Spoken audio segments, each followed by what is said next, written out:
You asked, and I answered.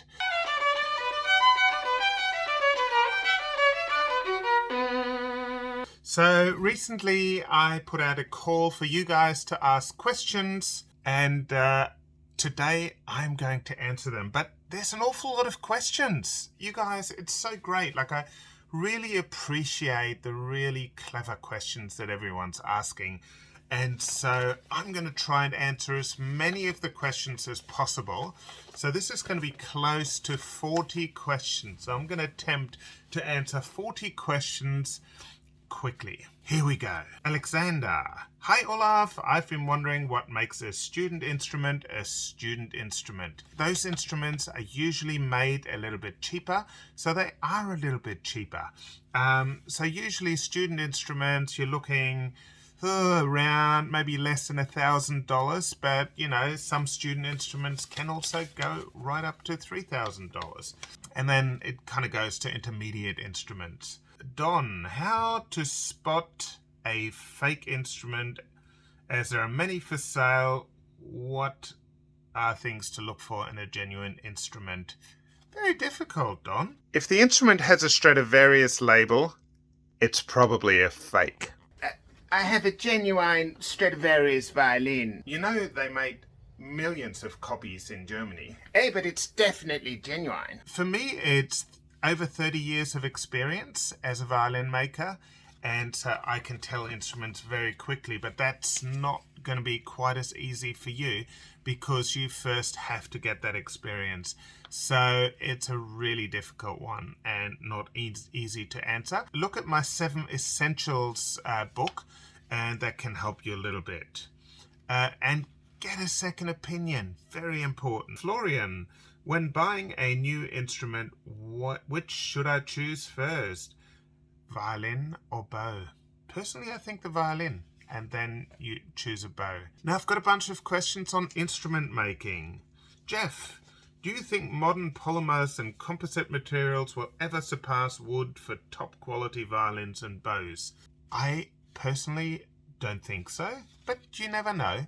I mean, technology's gone a long way.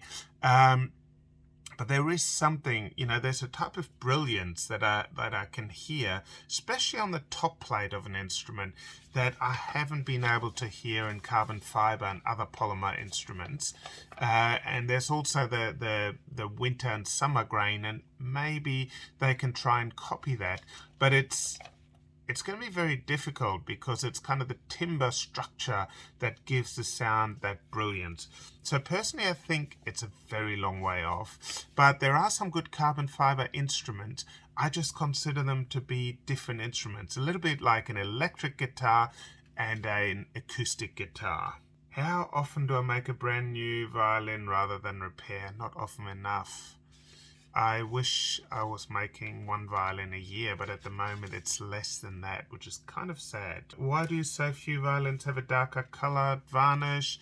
It's probably because the violin maker really wants to celebrate the wood, like the beauty of the timber. And the darker the varnish, the harder it is to see the beauty of the wood. A lot of the old German instruments made in Mittenwald in some of those areas had a darker color. There's also in Tyrol they used a varnish that is really black now, but funnily enough, when it was first put on, it had this really beautiful rich shine to it. Unfortunately, it oxidized and went black, which the violin makers didn't know because it happened 10 to 20 years after the instrument was made. Hi Olaf. Hi Roland. I was wondering how much time it takes to make a complete violin. Usually about 2 months. Aaron, how do you maintain all your tools?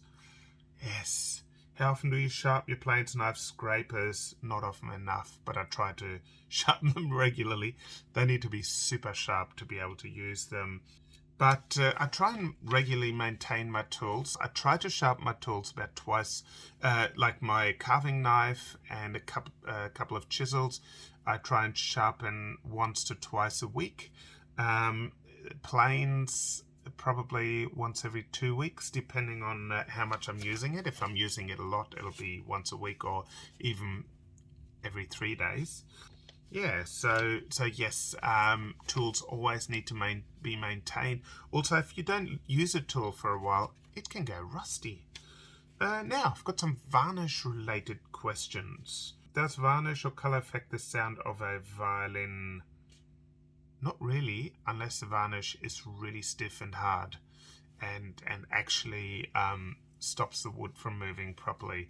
So really thick varnishes, yes, will have an effect, but a good, just a good varnish should just make the sound better. How often do you need to rehair bow? Depends on how much you play. Most players once a year, like professional players, things like that. People like Ray Chen, once every few weeks. People like hobby players, maybe once every 2 to 3 years. You can tell, watch my, I did a video on bow repairs, and I explain a bit more about that.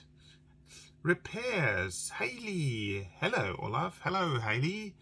I'm curious as to what is the most challenging repair for you, not just on violin, but other stringed instruments. Challenging repairs, probably doubling, like doubling plates. I just remembered another frustrating type of repair that I sometimes get, and that is instruments that have perspiration damage. When people don't look after their instrument, the instrument gets a dirt and perspiration buildup, and they still don't look after the instrument, and the varnish wears off, and then the varnish wears off, and then the perspiration soaks into the top plate. On this instrument, you can see the perspiration has soaked all the way up to here, and down the bottom it's all soaked in here and soaked in there. And the problem is that after that the glue just will not hold. It will come apart. And I've had the most frustrated customers. They bring in an instrument, they need, the join just comes apart because the glue isn't holding because of the perspiration.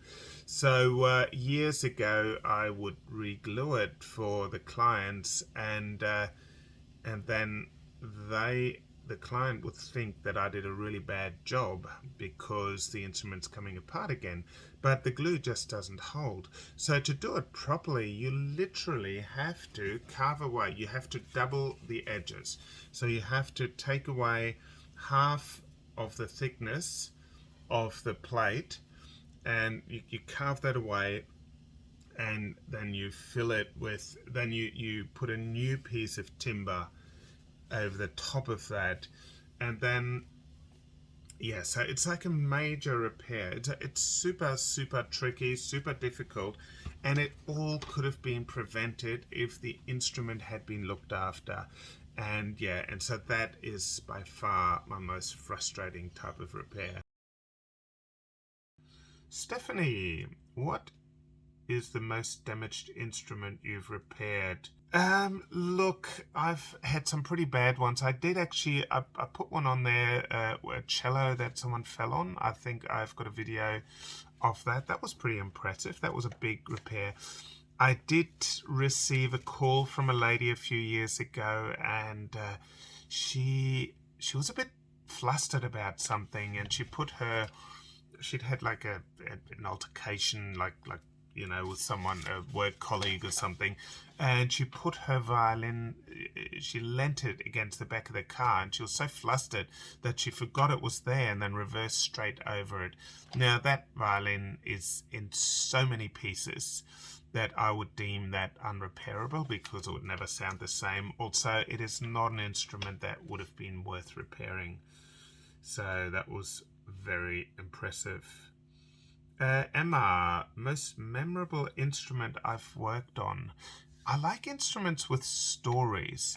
I did, that have really good stories. So the hill violin that I wrote about, that was a good story.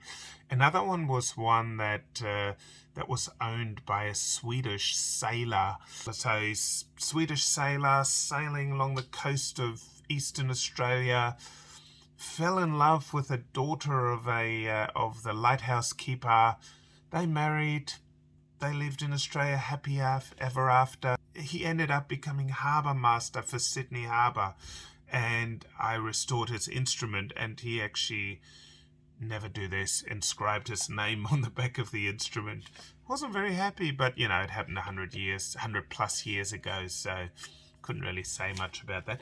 Another interesting instrument was a cello, and the maker, it was made in 1855 for one of the grand expositions in England, and the maker actually literally wrote an essay inside the instrument, and talking about this grand exposition that he'd made the cello for.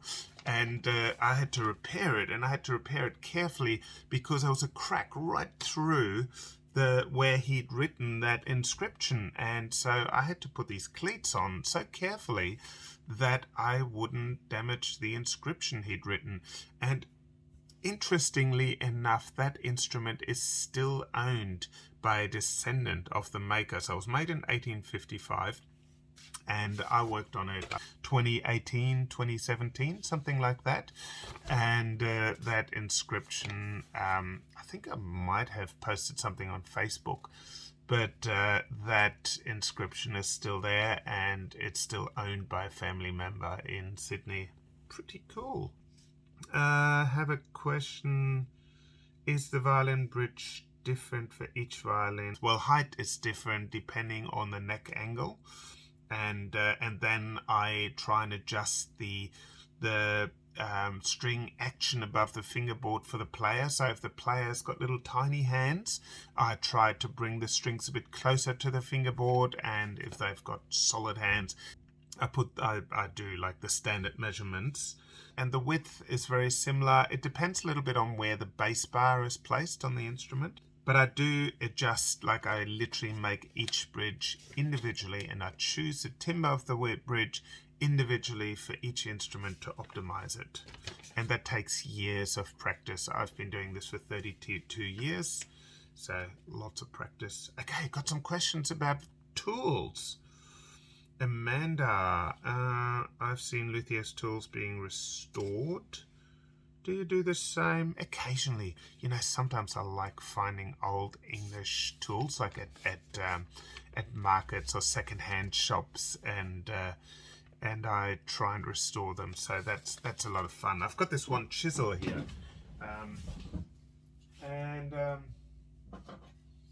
I use that for my bow rehairs, and so I have sort of restored it and kind of customized it to really work well for fitting. So just a very short handle, because I'm using it for fitting wedges.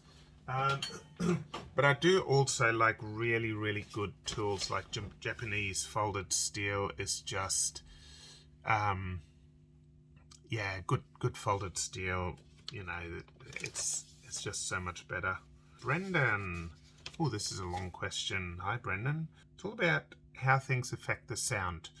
So yes, some embellishments would probably affect the tone.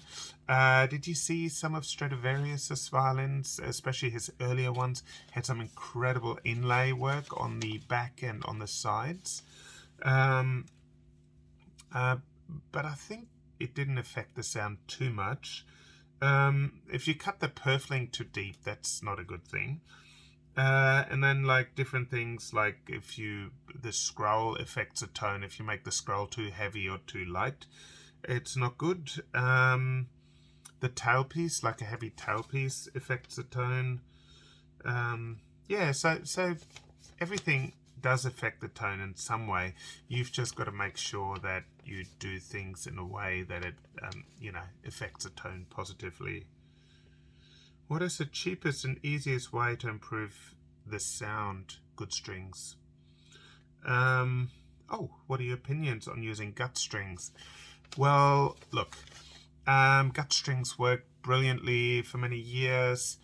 In a climate like Australian climate, where we have huge swings in humidity, they are an absolute nightmare to use, because they, every time the humidity changes, the string shortens or lengthens, so you're forever tuning.